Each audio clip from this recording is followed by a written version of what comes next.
Nasa barangay Kalugkog, barangay Kalugkog. Ito po ang aming tanghalian ngayon. No? Bangus, hindi pa nakasawag. No? Kaya, pinuluto pa lang.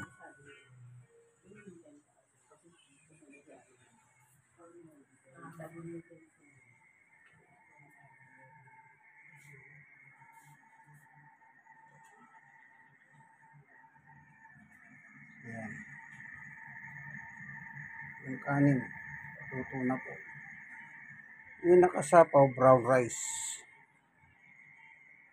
Brown rice yung nakasapaw. Pero yung ano po, yung puting bigas lang.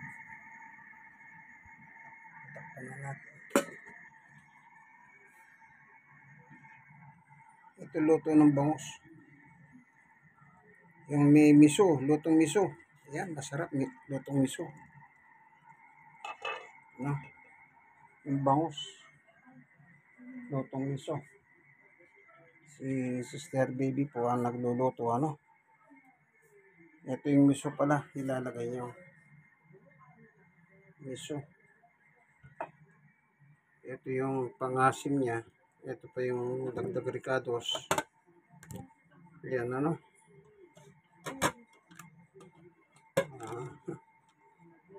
Ito po yung almusal kanina, hotdog. Nag-almusal. Ano? Almusal po nila, hotdog at saka ito pa.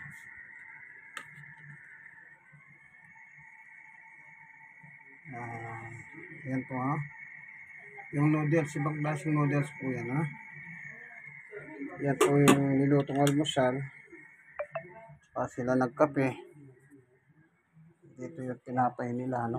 Tignan natin yung tinapay nila. Yung ito. Ito. Tinapay pang hotdog. Ito po yung almusal kanina. At binili. Ano?